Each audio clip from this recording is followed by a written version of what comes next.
So, Steve, thank you very much for joining me on the call today. It's really good to talk to you. And as I said, we are going to have a bit of a chat about the property market, how you're finding it. I know what are the struggles, the challenges, what sort of opportunities you're seeing going forward. And we're going to just discuss it, and hopefully it will bring some value to other people.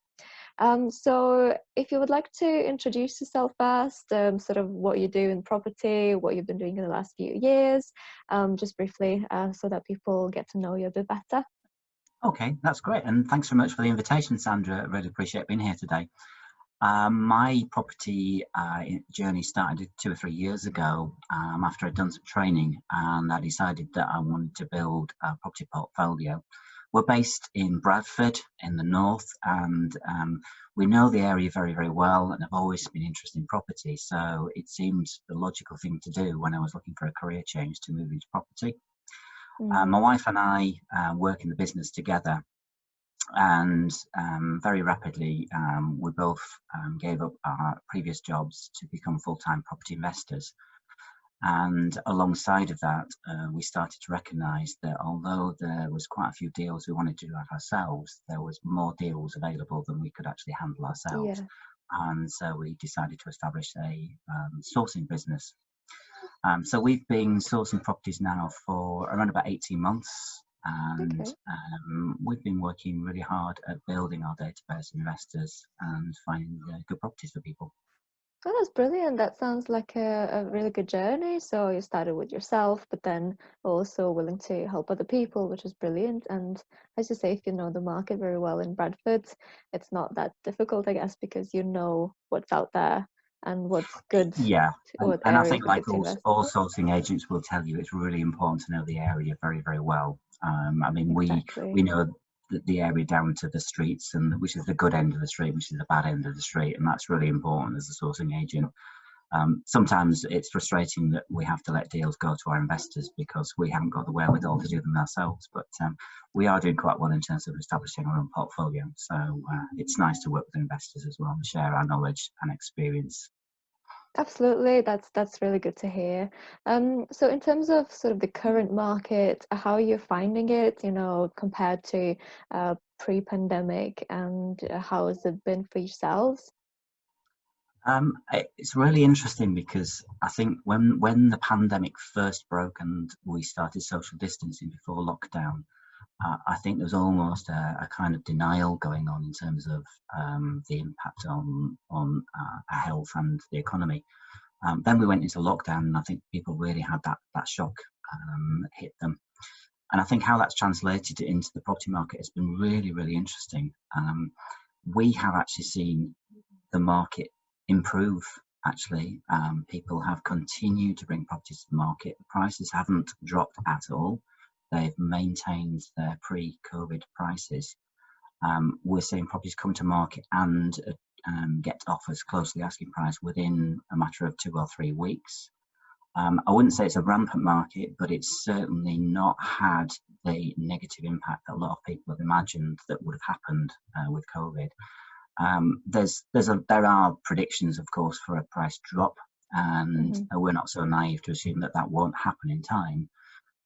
But I do think that the market's actually holding up really quite well in the area that we invest in. And I think when we look at why that is, that the basic fundamentals are actually very solid in terms of the types of deals that we look at are properties that are sub £100,000. Hmm. They are affordable and they maintain that affordability, providing, of course, that people retain their jobs after the pandemic. I guess in the area that we're operating, there's not a huge amount in the hospitality sector, and so we're not directly impacted by that. And the manufacturing sector is quite strong in the area, so assuming that comes through the other side of the pandemic, then I think that we're in a reasonably good place compared to a lot of places in the country.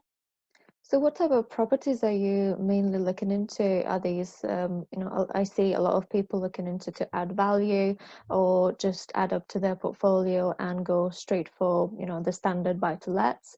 Is this something that you focus on as well, or other types of deals? Yeah, so our strategy prior to the pandemic, we would always be looking for buy-to-lets and throwing in the occasional flip project to raise some capital, which would help with buying further buy-to-lets. We would normally use the standard buy, refurbish, refinance model for buy-to-lets. That remains still to be our strategy. However, I think we are a little bit more cautious about the amount of value that we'll add. So we're just being very careful about our future value and the refinance values that we're looking to achieve. It's still possible to find deals and buy, because there are certain vendors who need to sell. It could be that the lockdowns put pressure on their relationship or their finances or some other factor that's driving that need to sell. So we are still in a position where we can pick up properties at a reasonable price and add value and get a higher valuation when we do the refinance. Oh, that's brilliant. So in terms of the property market, like as you mentioned, it's not as bad as many people thought. And I think I've seen the latest home track report myself, and it seems that the market is actually still staying on the positive, rather than looking overall, rather than going down, which we don't know what's going to happen next, but it's fairly stable, which did surprise me as well. So that's a good surprise. Yeah, I think it is, and I think the thing that's probably a lot of investors will not be considering is that if you remove London from the rest of the country, and London tends to be its own economy when it comes to property, if you take that out of the equation, then the rest of the country is actually still in a very positive place, and the affordability criteria still stack up for most of the rest of the country. Yeah, which is amazing actually. Yeah, considering that there were presumptions of property decline and very sharp decline, but it's good that we're seeing actually it being stable. In terms of any sort of challenges, because I've seen many landlords or property investors, facing various different challenges in property because the estate agents closed and some were not prepared to work from home and the viewing stopped, so the survey stopped. So what sort of the challenges have you come across in recently? Yeah, well, Sandra, you've pretty much hit the nail on the head there with all those different things. Yeah, obviously viewings have been very difficult, where estate agents have sometimes point blank refused to go out, or they've closed their office. What we are starting to see now is we're seeing a lot more use of technology. So we're seeing some estate agents introducing video walkthroughs. We've actually put offers forward based on video viewings. And then they're subject to being able to see the property in the flesh, as it were, after the lockdown. We've also done some social distance viewings as well. So where a property is empty, then it's perfectly reasonable to allow the estate agent to open it up, or the vendor in some cases, and then access the property. We've even had one vendor who's posted a key to us. She didn't happen to be local, so she posted the key to us and said, right. "Here's the address. Let yourself in, have a look round, and let me know what you think." So that's nice, and it's it's nice to get those little surprises amongst everything else, as well as being a difficult situation for lots of people. Absolutely, that's a fair amount of trust that she's put into you, as Yeah, absolutely. like, Yeah, and I think that's partly, I mean, we didn't know her directly, but she knew of us and she knew of people that had dealt with us, so that we took that as a real compliment that our reputation preceded us in that particular instance. Oh, that's amazing. That's good to hear, really. Yeah. So yeah, amongst these challenges, I think there definitely are some opportunities. So as you say, there are virtual viewings. That's an opportunity maybe for the technology to improve. And are there any particular opportunities that you are expecting and seeing for your sourcing business, for your property journey, going forward as well? Yeah, definitely. I mean, I think one of the things that the pandemic has highlighted is the plight of the homeless. And I mean, it is a sad fact, unfortunately, but the country does have a problem with homeless people, and the government have done a lot to get them housed during the pandemic. But they've been put in hotels, and that's clearly not sustainable beyond the lockdown. So generally what that is doing is it's pushing a lot of attention on social housing.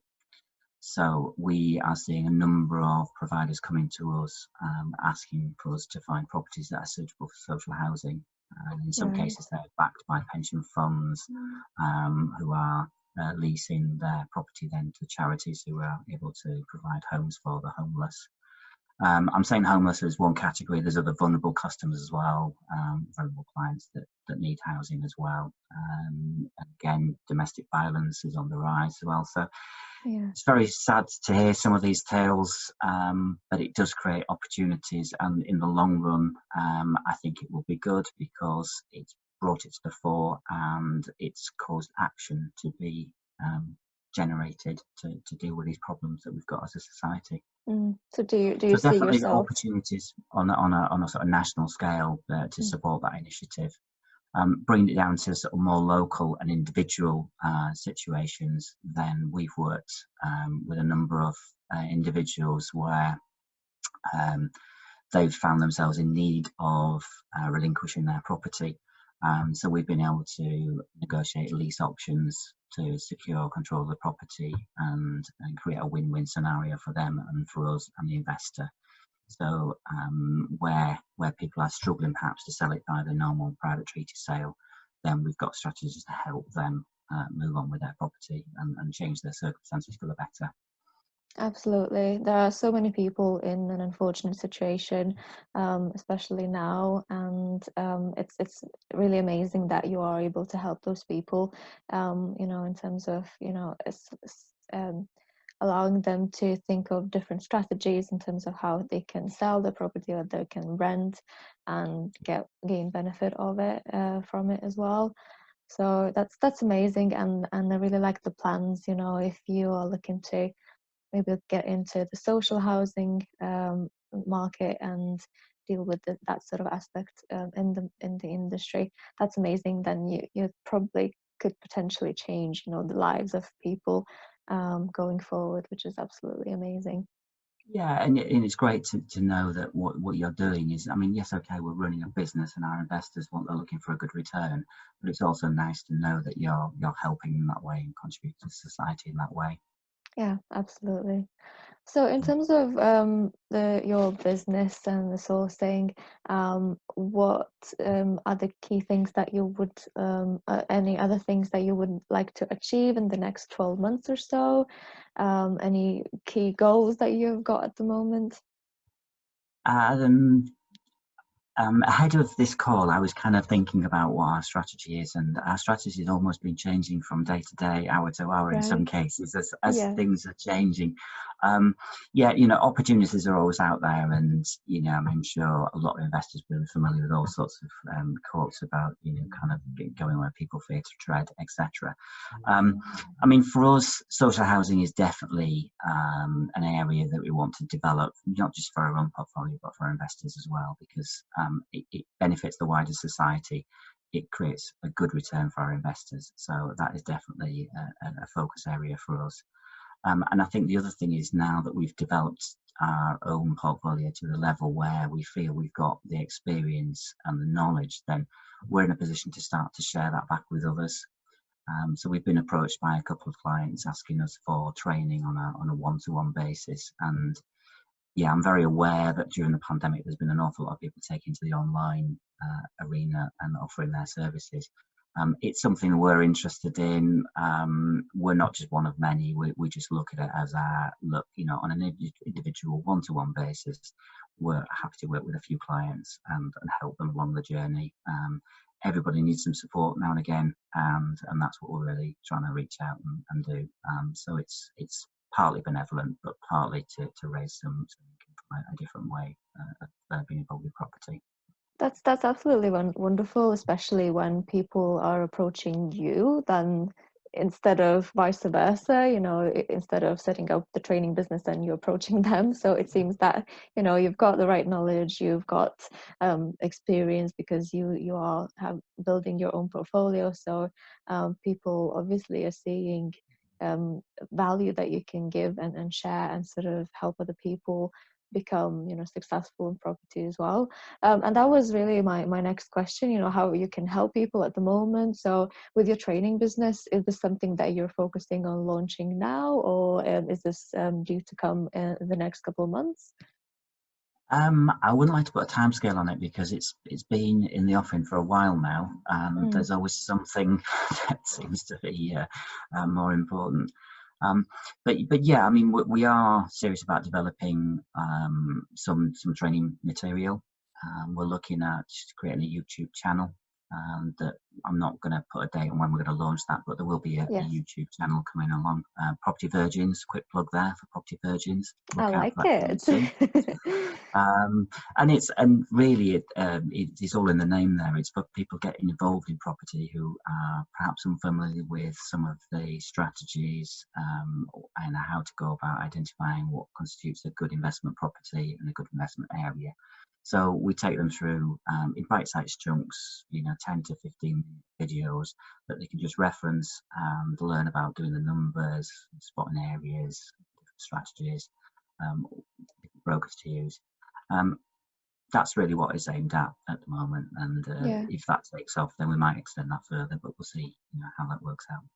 Yeah, and that's really good that you're willing to share some free content as well, because I see there are still quite a lot of people willing to join the market, get into sourcing, especially the younger generation, that they want to, learn, and they are very keen on starting the journey, but they need those basics, that they need to build the knowledge, understand what's important, where to look, how to do the analysis, how to analyze and identify good deals.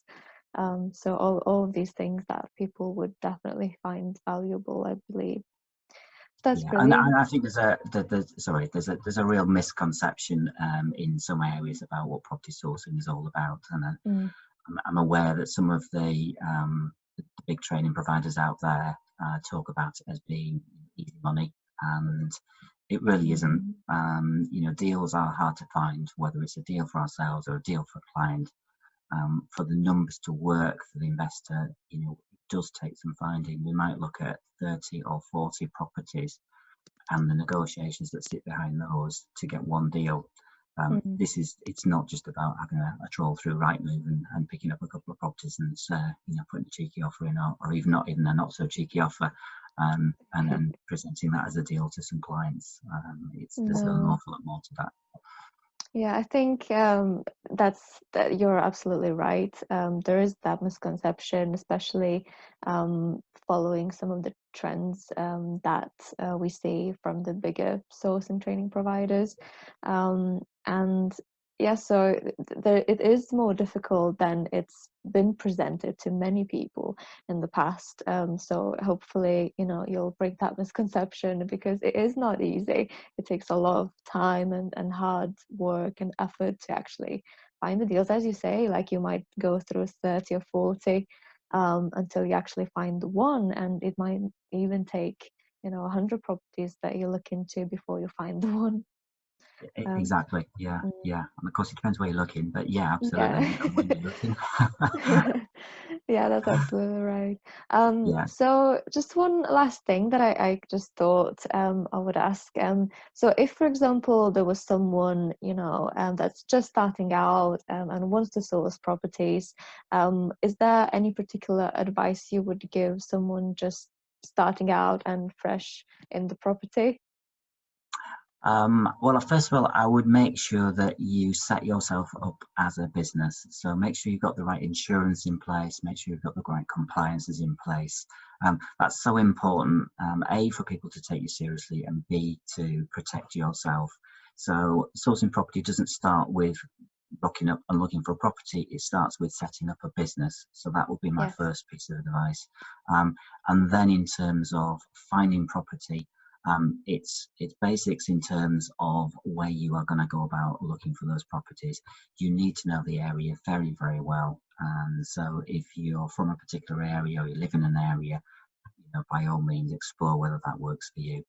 But if you think, I live in London and I think there's some cheap property up north, I'm going to source some properties up north because up north it's cheap, that's the wrong mindset to be in.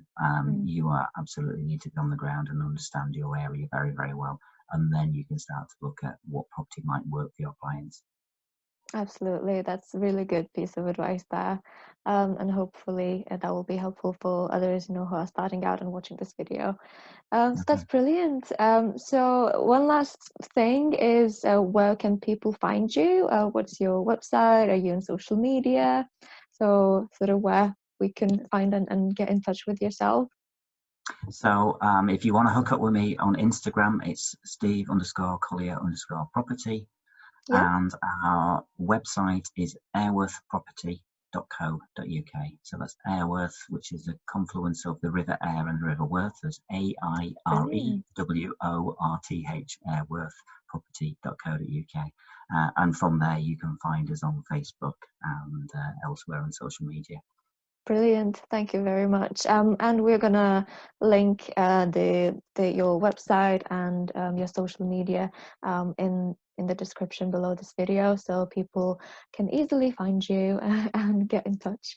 So that's really been great talking to you. Thank you so much for your time and for your wisdom and insight. That's been really good. And hopefully, thank you very much. but hopefully we'll catch up in the near future when post-pandemic, to see how things changed and how things are moving forward. So again, thanks very much for joining me on the call, and hope you have a really good end of the week, rest of the week. Thanks very much, Sandra, and see you on the other side. Thank you. See you on the other Bye-bye. side. Bye.